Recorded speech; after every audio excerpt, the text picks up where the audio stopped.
Uy. Es una que existe. Sí, porque son dos tipos, ¿no? El SATA y el P2, no sé. Sí, era SATA porque luego me quiero pillar uno más adelante. A ver, eso no prueba. Vale. Ese iba por otra solicitud. Bueno, buenas tardes a todos y a todas. Primero quiero empezar agradeciendo que me hayan traído aquí a hablar de mis rollos. Espero que no se me quede dormido nadie, porque la verdad es que Dependency Injection es un tema un poquito así. Pero bueno, bueno, primero presentarme. Yo me llamo Gemma, llevo más de 10 años trabajando como desarrolladora móvil. Actualmente trabajo en Cabify y formo parte de la comunidad de Ada los Dev. Y hoy he venido aquí a hablar del maravilloso mundo de la Dependency Injection. ¿Alguien sabe lo que es una dependencia?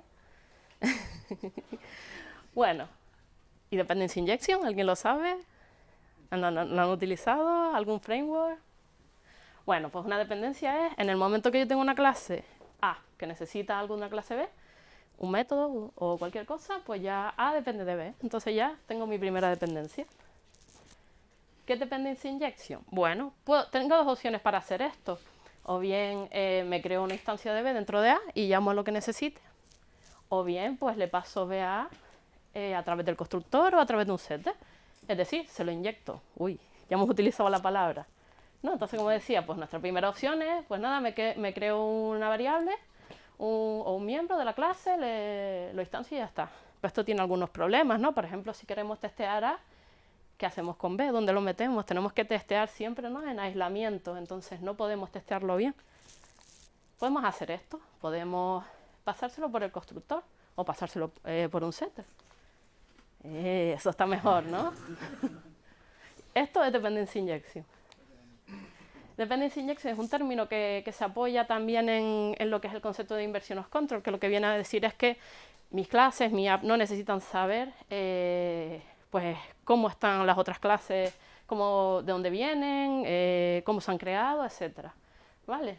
Es más, esto lo facilitamos mucho más si utilizamos una interfaz. En vez de utilizar directamente la clase, pues le inyectamos una interfaz, le decimos que mi clase A tiene una dependencia de I, en este caso la interfaz B, y luego le pasamos B o le pasamos C. Da igual, a mi clase le da igual. ¿Qué ventajas tiene? Vale, pues favorece el desacoplamiento, es decir, ya mis clases, ya yo no estoy dependiendo de B, de esta implementación de B, ¿vale? Luego el testing, súper sencillo, con la Dependency Injection, ya que puedo aislarlo todo y testearlo todo como yo quiera. Puedo sustituir una clase de la que tenga dependencias por un mock, por un fake, por lo que quiera. Modularización, me ayuda a separar mejor mi código en módulos, ayuda a crear código más reusable, nos ayuda a pues, hacer environment switching, es decir, que sea muy sencillo que mi aplicación funcione en producción o en stage o en test o en donde queramos. Implementar flavors, build types, feature flags, es decir, que se active una feature flag, pues a lo mejor depende de que yo pase una dependencia o pase otra. Y te hace más feliz como desarrollador, que al final es lo que buscamos, ¿no? O como desarrolladora, ¿eh? Vale, que yo soy desarrolladora y a veces también tiendo a olvidarme, ¿no? Vale, ¿qué opciones tenemos en Android, vale? Yo estoy hablando desde el punto de vista de Android. Bueno, podemos hacer una opción que es hacerlo nosotros mismos, con Kotlin es súper sencillo, de hecho hay una charla de Sam Edwards, que yo he puesto el enlace, por si alguno quiere después visitarla, que habla de cómo ellos han implementado su propia solución de Dependency Injection. O puedo usar Dagger, ¿alguien conoce Dagger? ¿Alguien ha sufrido Dagger? No. O utilizar RoboGuys, o utilizar Codeine, o utilizar Coin, que es otra opción. ¿Qué ventajas tiene Coin? Bueno, está hecho 100% Kotlin, es un DSL, un Domain Specific Language muy intuitivo, es decir, un conjunto de métodos y de clases que nos permiten trabajar con lo que, es decir, con los conceptos, ¿no?, de lo que estamos haciendo de forma muy intuitiva. Permite tener un contenedor de dependencias muy ligero. El contenedor de dependencias es el que te va a dar cada una de las dependencias, ¿no? Y tiene una API extremadamente sencilla, sin complicaciones. Lo primero que hay que hacer es pues, añadir el artefacto a nuestro Gradle, Y bueno, este DCL está compuesto por dos componentes. Uno es el componente que define cómo va a ser mi aplicación de Coin y otro es el que define cada uno de los módulos. Vale, el que define la aplicación, pues simplemente arrancamos con StarCoin, esto es decirle, arráncame el contenedor de dependencias. Como ven, StarCoin es un método que acepta un lambda, pues entonces dentro de ese lambda le pasamos tanto la lista de módulos que vamos a utilizar, ahora veremos cómo se definen los módulos, el logger que vamos a utilizar, en este caso utilizamos el de Android Logger para que nos pinte los mensajes por el logger de Android. Y luego también le podemos pasar un archivo en el que tengamos ciertas propiedades definidas, como por ejemplo así. Lo haríamos en el application y arrancaríamos con StarCoin, arrancamos el logger, le podemos incluso pasar el content de la aplicación por si lo necesitamos utilizar en alguna de nuestras dependencias, el archivo de propiedades y la lista de módulos que necesitemos. ¿Y qué es un módulo? Bueno, un módulo es donde definimos pues las dependencias. ¿Vale? Entonces, nada, simplemente es un método al que le pasamos una lambda y dentro de esa lambda le vamos a poner nuestras dependencias. Estas dependencias pueden ser mayormente de dos tipos. O bien una factory, que significa que cada vez que una clase necesite una dependencia de ese tipo va a crear una nueva, o single. Es decir, solo va a haber una instancia de esa dependencia en toda la aplicación. Y cuando una clase la necesite, pues siempre va a ser la misma instancia. Y ahora vamos a ver un pequeño ejemplito así típico del día a día, que es simplemente pues un presenter. Aquí se ha saltado los use case, se va directamente al repository. Pues el presenter depende de un repository, que a su vez depende de un local data source y de un remote data source, por aquello de tener nuestra caché y demás. Este remote data source depende de una HTTP client y este depende de una string, que es la URL, ¿no? Y entonces con Coin es algo, no es exactamente esto, pero es algo tal casi. Entonces declaramos nuestro cliente de HTTP, le pasamos nuestra propiedad que estará definida en un archivo de propiedades con la URL para que arranque el cliente, ¿no? Luego tendríamos un fact, no, a ver, espera, me voy para acá. Luego, teniendo este HTTP client, ya puedo pasarle la dependencia a mi remote data source. También tengo el local data source. Defino el repository cuyas dos dependencias serían local data source y remote data source. Y ya se lo puedo pasar a mi presenter, del que sería la única dependencia, ¿no?, que tiene mi presenter. Esto está guay, pero Coin lo hace mucho más guay todavía porque simplemente tenemos que decirle que ahí lleva una serie de dependencias y ya está. Y él solo se encarga de resolverlas y pasarle a cada una de las instancias pues las dependencias que necesita. Y luego, ¿cómo usamos estas dependencias? Pues nada, mi remote data source pues tendrá un constructor porque se le pasa el cliente, lo mismo en el repositorio, con el presenter.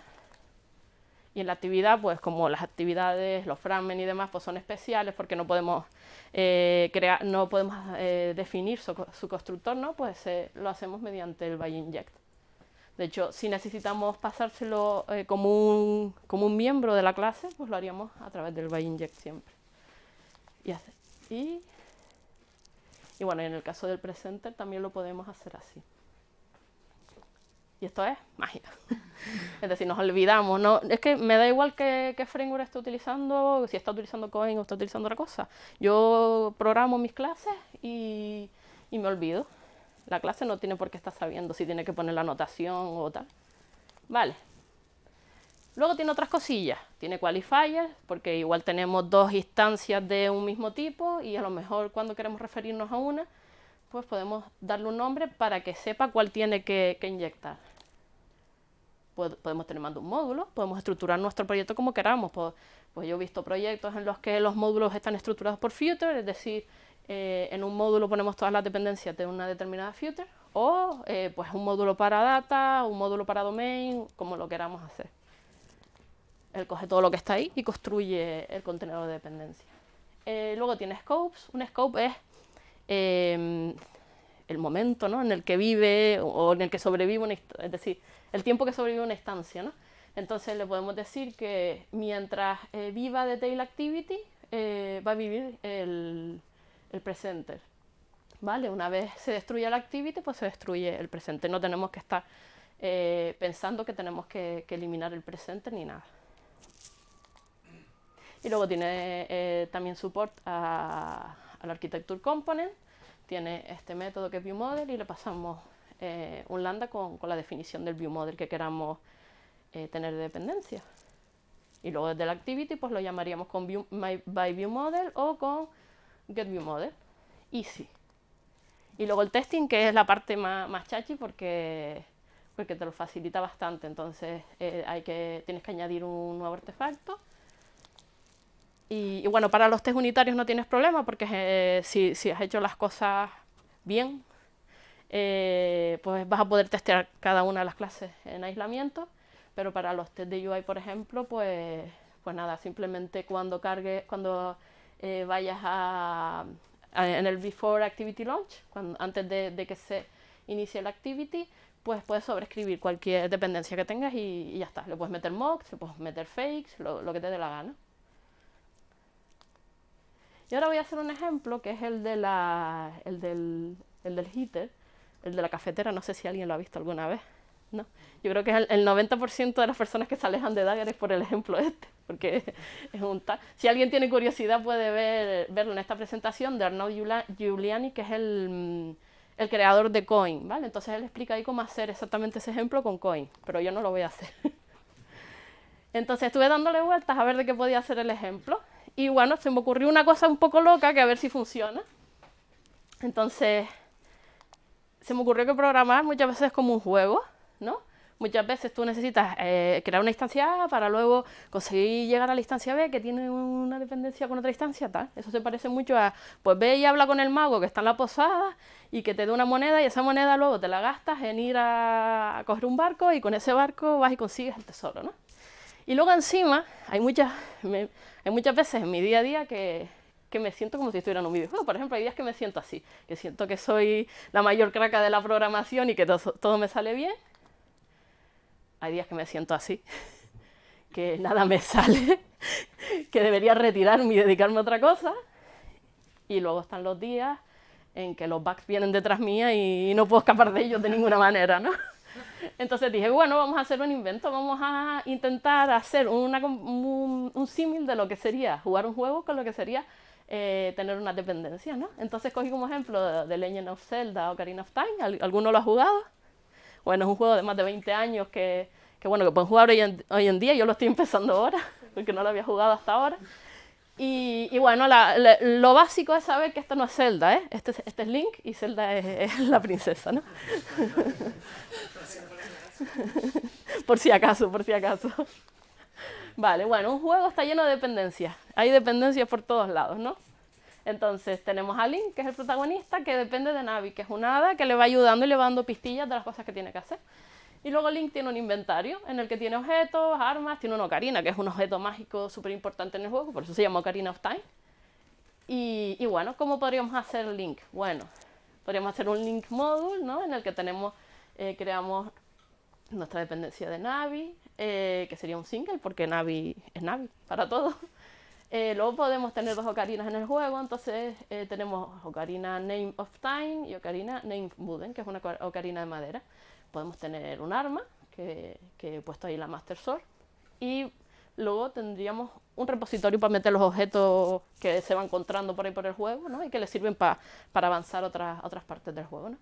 Entonces tendríamos el inventario en el que metemos la ocarina, el arma y los objetos, y luego para crear a Link pues le pasamos tanto a Navi como a, les decía, el hada, como el inventario, ¿no?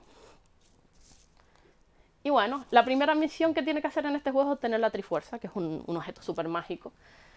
Entonces para ello tiene que hacer una serie de misiones, obtener una esmeralda, obtener un rubí, obtener un zafiro, obtener la ocarina del tiempo. Pero bueno, para no enrollarnos mucho nos vamos a centrar solo en una parte de la misión.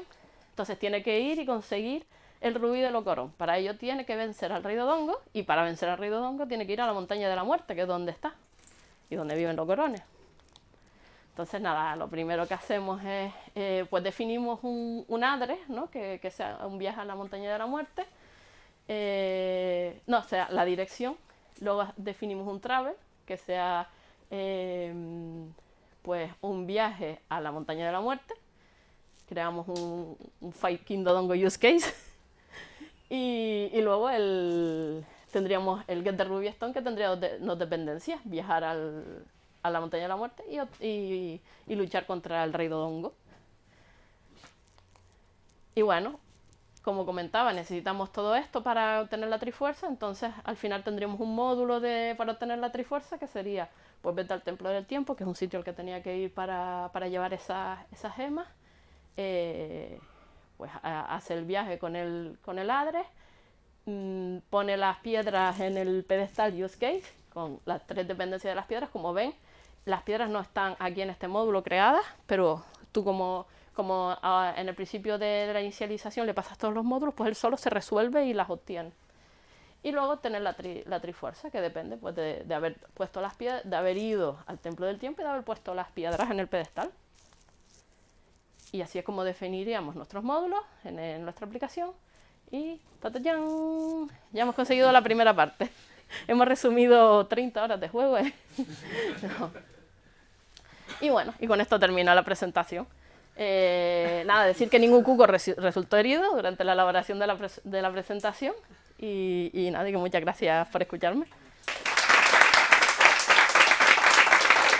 Si tienen alguna pregunta.